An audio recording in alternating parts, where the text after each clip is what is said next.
Ya. Nah, jadi kepada teman-teman sudah ada soalnya kan? Soalnya seperti ini. Ada tabel-tabel yang harus disiapkan dan ada pertanyaan ya. Pertanyaan untuk diselesaikan. Nah, sebetulnya melihat tabel saja Anda bisa menjawab ya, tapi harus di kotak-atik manual gitu ya. Nah, sebetulnya eh, yang kotak-atik manual ini kalau kita bisa pakai database itu bisa kita bikin jadi terstandar. Terstandar jadi kapanpun dibutuhkan nggak usah kotak-atik manual lagi ya. Dan kalau datanya banyak kan nggak mungkin kotak-atik manual. Di database sangat diperlukan. Nah, pertama kalau sudah ada tabel begini, ini kita copy, masukkan ke Excel ya. Saya sudah siapkan Excelnya yang customer payment. Eh, di sini tempatnya nih ya. Eh, tinggal di copy paste aja dari Word ke Excel ini. Nah, sekarang kita panggil dari Excelnya, dari aksesnya ya. Itu masuk dari external data, kemudian klik Excel, import as, kan import ya, import and link gitu ya. Nah, ini default ke dokumen. Nah, jadi kita browse ke tempat eh, data kita tadi ya. Saya di IC ini, core IC mungkin. Nah, customer payment keluar kan. Klik open, oke ya, import aja. Nah, ini sudah otomatis apa namanya, diikuti sesuai lebar kolomnya ya. Nah, ini next, karena first column contain heading ya. Nah, ini Sotek, oke. Kemudian remittance advice, Sotek juga ya. Nah, yang amount ini kita ganti, oke, tapi udah currency nggak apa-apa ya. Nah, jadi udah otomatis juga ngikutin data tuh. Kalau yang notepad tadi saya ambil dari buku, masih acak-acakan. Harus saya ganti-ganti sendiri ininya. Karena belum jadi dari akses. Kalau ini dari akses, saya pindahkan ke Excel, ke Word ya. Dari Word pindah ke Excel kan sama. Datanya jadi udah otomatis terbaca oleh aksesnya. Nah, ini id-nya nggak usah ya. Atau choose my own primary invoice number. V1, V2, oh, atau no primary key ini. Karena kan ada yang V2-nya dua kali ya. Jadi tidak bisa jadi primary key, jadi no primary key aja. Next. Nah, ini di input tabel sheet 1 karena saya udah punya ya yang customer payment ini. Ini akan masuk menjadi sheet 1 tapi tidak akan saya gunakan karena sudah saya punya. Nah, ceritanya semua eh, sudah masuk lah ya misalnya. Nah, ini pertama kita lakukan eh, mapping. Mapping data ini relasinya bagaimana ya. Kita klik ke database tool terus relationship. Nah, ini udah saya buat. Nah, jadi eh, ini nanti show table ya. Keluarkan edit-edit semua ini ya. Ada 6 tabel ini. Nah, tadinya belum ada relasi ini ya. Jadi dan tabelnya masih kemana-mana. Nah, ini Anda bikin relasi ya. Jadi misalnya dari customer data, ini kira-kira berhubungan dengan apa ya? Customer data ini ada customer it, sudah jadi primary key ya. Jadi ini primary key-nya yang tadi saya invoice number, ini bisa jadi primary key, meskipun tadi ada dua, tapi bersama-sama dengan remittance advice number ya. Yang tadi di sheet 1 ini kan tadi saya tidak bikin primary key-nya. Nah, kenapa? Karena dia satu invoice number itu tidak unik tadi ya, karena ada yang satu record ada dua. Nah, tapi dia bisa jadi unik kalau kita bikin primary key-nya bersama-sama dengan field yang lain, yaitu dalam hal ini field and remittance advice number. Jadi dua field itu bersama-sama pasti unik gitu ya pasti ini. Tapi kalau sendiri saja invoice number tidak unik ya tadi soalnya misalnya ada V2. Nah, untuk menghubungkan antara customer data dengan apa ya? Cari di sini yang ada data customer juga. Adanya di sales by invoice ya, ada customer number kan. Ini penjualan diurutkan berdasarkan invoice kan. Nah, di dalam penjualan tersebut ada data siapa yang membeli pelanggan kita. Nah, berarti eh, di customer data customer ini kan jadi primary key. Nah, ini dihubungkan dengan double sales ya. Nah, ada customer number. Nah, customer number ini kan hanya primary key-nya yang masuk di sini ya. Tapi nanti kita ingin tahu kan customer number ini siapa sih namanya gitu ya. Nah, berarti untuk mengetahui namanya kita tidak usah tulis di sini ada customer name, ada sales person ID gitu ya. Tapi kita hubungkan saja customer ID ini dengan customer number ya. Jadi customer number ini sebetulnya sama, catatannya ada di customer data, tapi primary key-nya aja ya. Nah, kalau kita hubungkan, jadi di Enforced Reference and Integrity misalnya ya. Jadi ini data customer-nya ada di sini. Nah, pas dia beli apa kita jual ke si customer tersebut, nah data lengkapnya ada di customer data. Di sini hanya kita tulis kode customer saja, customer ID atau customer number saja. Ini tidak harus sama namanya, tapi kalau kita cek customer data ini desainnya Sotek ya, 255. Nah, kemudian yang sales by invoice juga kalau kita cek ini customer number itu Sotek juga dengan jumlah file size 255. Jadi syaratnya harus sama dan ukurannya juga sama, tipe datanya sama, ukurannya sama. Ini kebetulan sama, jadi ketika kita hubungkan meskipun beda nama fieldnya, tapi dia sama. Dan yang kedua isinya sama. Jadi jangan sampai di customer number ini ada kode yang tidak ada di customer data ya. Nah, karena isinya ini kan sudah diatur ya, sudah diatur jadi memang sudah tidak ada yang berbeda ya. Jadi di sini tidak ada C6 yang tidak ada di sini ya. Tidak ada semua. C1, C2, C3, C5. Jadi kita hubungkan itu oke gitu ya. Nah, namanya di dalam hubungan ini ketika si customer data ini eh, dihubungkan dia akan jadi primary key. Nah, tapi di sini dia jadi foreign key ya. Jadi dia bukan miliknya sales by invoice sebetulnya miliknya di sini. Terus hubungannya adalah satu hingga maksudnya ini penting ya. Eh, kita bacanya begini nih. Jadi satu customer ini ketika masuk ke penjualan itu bisa eh, tercatat berapa kali di penjualan. Satu penjualan bisa untuk satu customer atau banyak customer. Bisa untuk banyak customer gitu ya. Jadi apa namanya? Kita jual itu bisa eh, untuk si A, untuk si B gitu ya, penjualan ininya. Jadi tapi kalau kita lihat dari sini satu customer berapa banyak penjualan, satu penjualan berapa customer.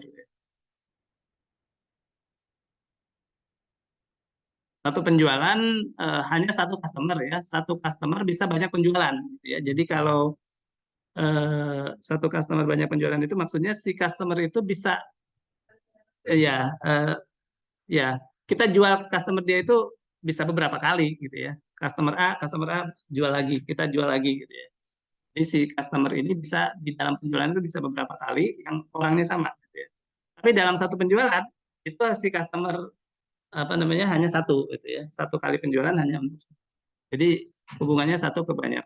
Jadi kalau ada dari bacanya dari sini satu customer ini untuk eh, atau dari sini ya satu penjualan ini untuk hanya satu customer jadi ditulis di sini satu customer bisa dalam banyak penjualan ya bisa beberapa kali kita jual ke dia jadi ininya banyak itu semua bisa kita analisis seperti itu ya inventory dengan ini hubungannya satu ke banyak jadi satu penjualan bisa menjual banyak inventory atau satu inventory banyak inventory ya satu inventory ada di penjualan itu satu aja ya satu inventory nggak bisa apa namanya ya udah dijual sekali dijual lagi di situ juga nggak bisa jadi satu inventory hanya satu nah, ini maksimumnya ya kalau nanti teman-teman belajar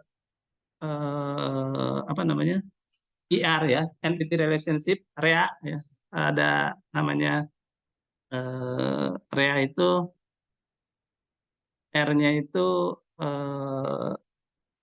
event A-nya itu agen ya R-nya itu resource ya, maaf, makasih.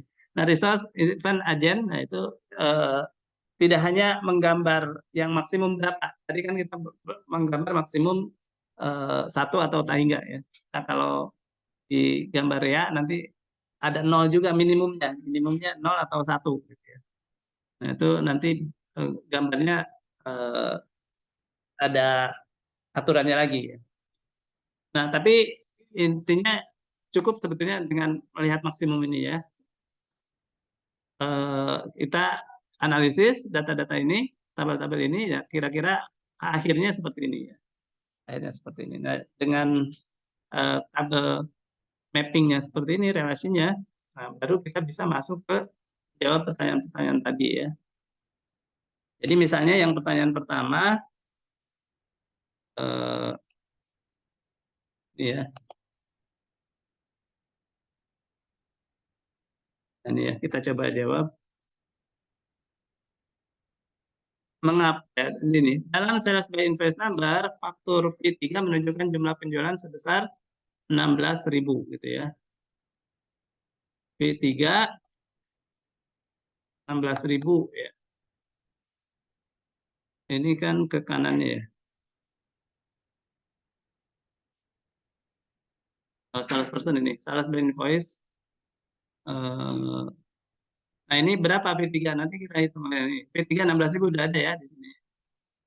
Nah tapi katanya siapa nama pelanggan yang melakukan pembelian ini? Kemudian persediaan spesifik apa yang dibeli pelanggan ini, berapa yang dibayar pelanggan ini untuk setiap barang. Nah, jadi kita bisa lihat sekarang untuk mengeluarkan ini kita masuk ke create ya. Ini mengolah datanya ya. Kita pakai query design ya.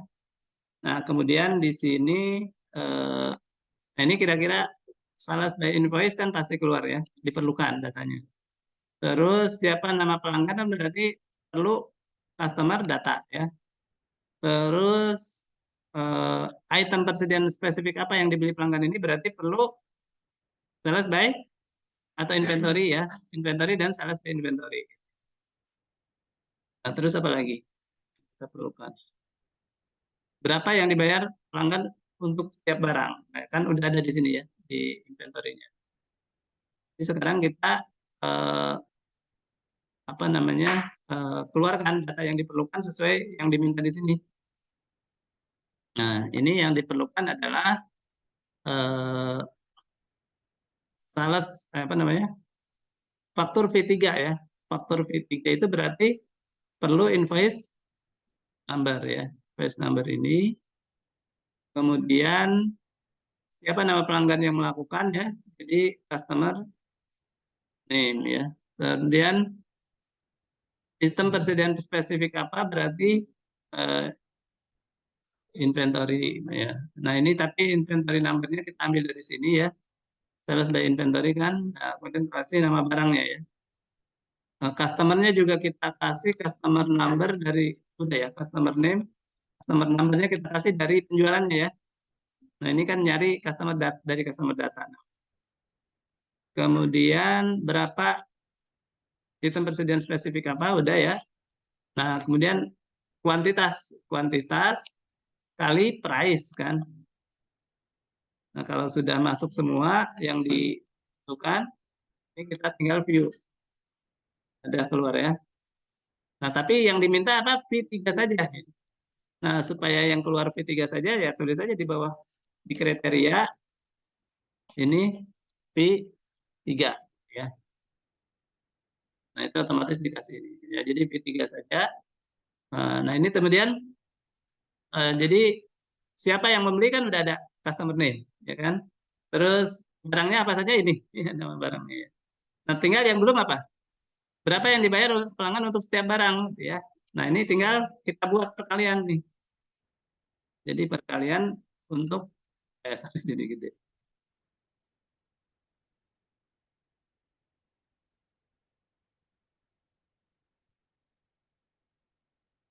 Nah, ini kita buat namanya jumlah atau apa namanya? Harga atau apa? Jumlah lah ya. Nah, itu titik dua. Nah, tulis quantity kali ya, kalinya pakai bintang, price each ya. Udah begitu aja, klik ke bawah, udah dia otomatis karena quantity itu dari field ya, dia kasih kurung tegak gitu ya, price. Nah ini makanya saya tanpa spasi ya. Kalau pakai spasi nanti dianggap dua field gitu ya. Jadi setiap field itu judulnya harus tanpa spasi supaya otomatis satu kata. Kalau satu kata dianggap satu field ya. Tapi kalau dua kata nanti masing-masing dianggap satu field jadi dua field nih, padahal satu field. Oke, nah ini bisa langsung kita dapatkan ya, 1.000, 6.000, 8.000 masing-masing. Nah ini kita misalnya ingin bandingkan dengan yang ada di catatan sales by invoice ini kan sudah ada jumlahnya ya. V3 itu berapa? 16.000 ya. Nah ini misalnya kita tulis aja ini save ya, sebagai apa ya, data penjualan V3 ya. IR itu query penjualan V3 gitu ya. Ini oke. Nah masuklah satu query pertama ya. Ini kalau kita tutup, nah untuk tahu ini benar nggak 16.000 ya, kita buat lagi create query design. Nah, sekarang dasarnya dari query itu, query penjualan V3 kita masukkan kan, close. Nah, sales by invoice, kemudian jumlah lah gitu aja ya langsung ya. Karena kan ini totalnya berapa sih kan kita ingin tahunya gitu aja ya. Nah ini terus kasih di desain itu total gitu ya. Jadi sales by invoice number V3, kemudian ininya sum. Nah, kalau sum 16.000 gitu ya total. Nah ini sebetulnya kalau kita tidak hanya untuk V3 ya, kita bikin untuk semua bisa juga ya. Ini kan jumlah total IR ya. IR jumlah total penjualan per berapa? Per invoice ya. Per invoice. Oke ya. Nah ini kan sebetulnya ini diambil dari sini kan, dari penjualan. Nah, kalau query penjualannya kita hapus V3-nya ya, ini kan bisa menjadi untuk semua orang kan ya, untuk semua invoice. Ini misalnya saya hapus ya V3-nya di sini kan, ini jadi untuk semua invoice ya, invoice. Nah ini jumlahnya juga jadi kita dapat untuk semua invoice. Nanti kalau saya tutup lagi ini, terus kita buka lagi, nah kan 7.200, 10.000. Nah ini bisa dibandingkan dengan sales by invoice. Semua sama nggak? 7.200, 10.000, 16.000 ya, 10.000 ya, 7.200, 10.000, 16.000, 10.000. Nah jadi sekalian bisa ngecek ya, ngecek apakah ini kita benar atau tidak. Ini teman-teman kalau mau ikut ngerjain, saya kirim yang berikutnya nih ya. Saya kirim ke Mas, itu udah belum ya? Yang ini ya, yang ini saya kerjain Mas siapa? Mas Daniel ya. Saya kirim yang barusan ini. Kita yang keduanya ya, coba yang keduanya ini. Ini ACCDB. Oh udah tadi saya kirim ini. Di sini udah ada. For iSimkinship itu saya kirim udah tadi yang sebelum saya kerjakan ya, sama notepad-nya itu ya. Notepad. Nah satu lagi sekarang misalnya ya, sorry,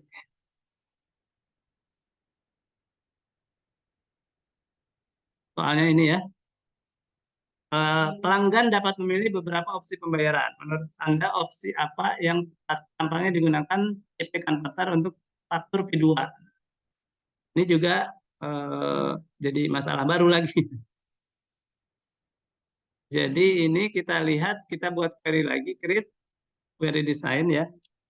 Kira-kira pelanggan dapat memilih beberapa opsi pembayaran. Yang kita butuhkan sales ya, sales by invoice, kemudian customer, Customer payment sekarang ya. Perlu ada customer payment, terus apa lagi? Cukup ya? Customer data, sudah. Customer data udah kan? Ya itu ya. Pelanggan dapat memilih beberapa opsi pembayaran. Menurut Anda opsi apa yang tampaknya digunakan JP Carpenter? Ya. Nah ini kan berarti kita perlu di JP Carpenter ini kan customer name ya. Kita ambil customer number-nya dari sini, customer name-nya dari customer data. Kemudian, tapi dia harus ketahuan juga jumlah total penjualannya dari mana? Dari amount aja ya. Nah, amount, nah kemudian customer payment kan. Kita lihat sekarang, nah si eh, Carpenter ini ternyata memang membayar 2 kali gitu ya. Membayar 2 kali untuk total pembelian sebesar 10.000 ya. 10.000. Nah, berapa dia sudah bayar? Berapa sudah bayar? Nah, ini saya save dulu ya. Berapa saldo piutangnya misalnya kan nanti bisa juga dihitung dari sini. Query apa ini? Query data pembayaran,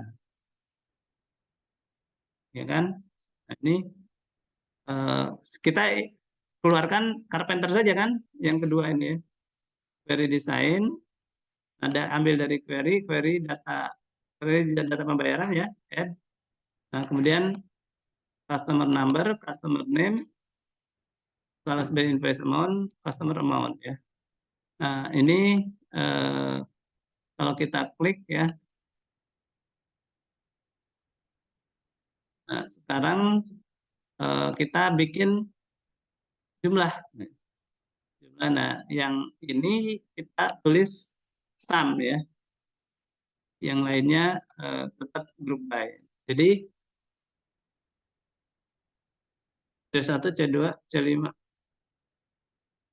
Ini agak salah nih. 7.200, 7.200. Ini kenapa malah jadi banyak ya? 13.332. Padahal eh, awalnya kan bukan ini.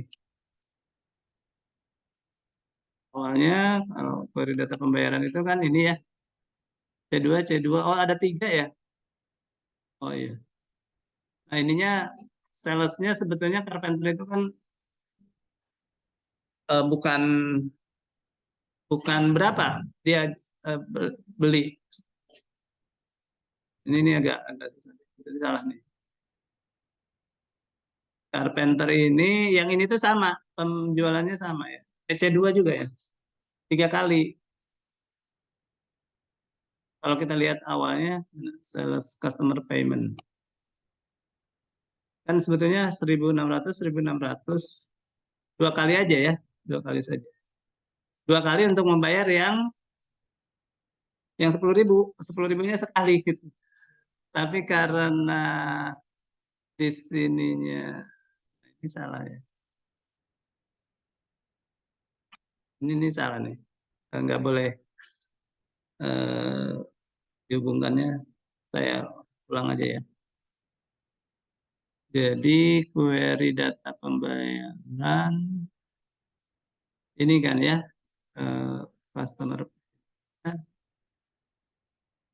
Nah ini kenapa jadi 3? Ini juga salah. Hmm. Nah kalau yang saya sudah kerjakan ya, saya langsung aja daripada lama. Sebelumnya sudah ngerjakan juga. Nah ini saya ngerjakannya bukan begitu itunya ya. Yes. Nah itu di query penjualan. Nah ini udah ada ya. Nah ini. Nah, ini harusnya jadinya begini nih. CP Carpenter itu per invoice oke. Nah, ini kan 10 V2 10.000. Memang masih salah berarti tadinya. Inilah 10.000, 10.000.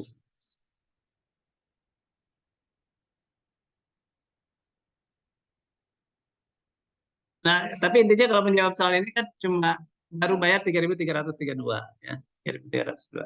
Nah, cuma ini karena ada join ya, ada ke bawah 2 kali, ini juga ke bawah 2 kali ya. Jadi memang kalau di database Anda tetap harus lihat apa logikanya, ini harus gabung atau tidak kan. Kalau komputer mengikuti, kalau kita datanya sampah ya hasilnya juga jadi tidak logis gitu ya.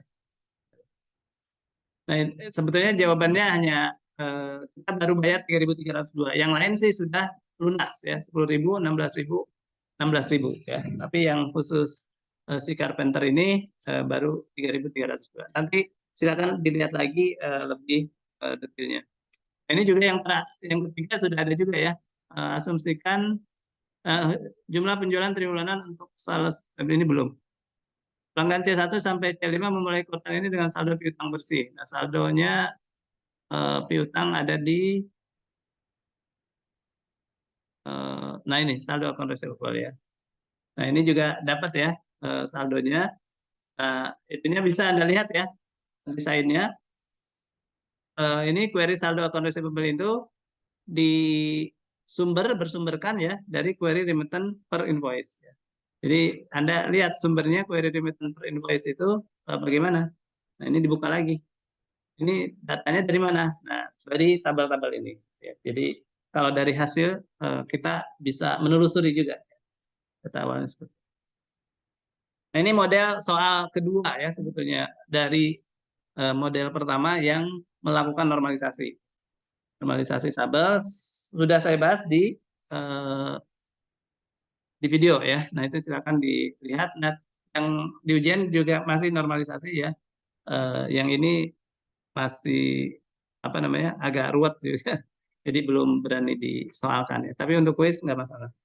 Dan mudah-mudahan teman-teman sudah pada bisa juga menangkap ya, bikin query-query ini. Nah, tapi nanti kita ada lanjutan ya. Kalau D4 teman-teman lanjutan itu ada SIM ya. SIM itu dilanjutkan dari sini kalau salah saya ya.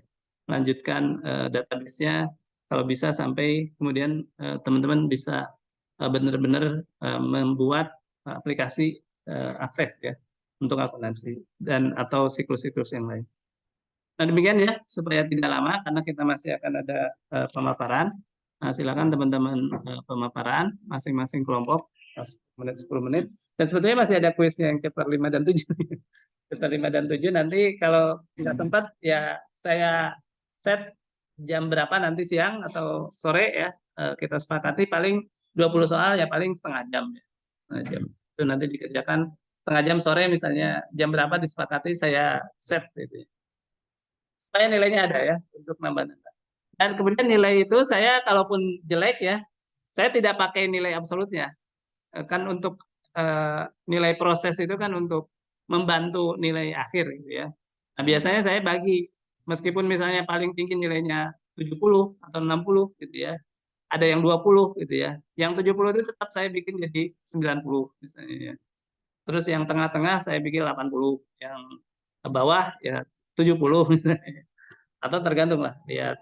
Jadi apa namanya untuk nilai-nilai kuis, nilai tugas itu saya usahakan bukan untuk malah jadi nambah jatuh ya udah UTS UAS-nya jelek tambah aktivitas jelek juga ya kan jangan turun ke bawah. Nah, jadi supaya ada terbantu ya harus ada aktivitas kuis dan tugas. Nanti saya kumpulkan ya. Kan kadang di tugasnya jelek, tapi kan sekali itu saja. Dan toh jelek pun saya tidak pakai nilai absolutnya, tapi nilai apa namanya di kurva normalkan lah ya. Ya baik ya, terima kasih. Silakan ini dilanjutkan ya. Dan tapi yang jawaban yang saya ini yang lengkap ini belum saya share. Baru yang tadi yang belum ada query-nya. Dicoba-coba dulu aja.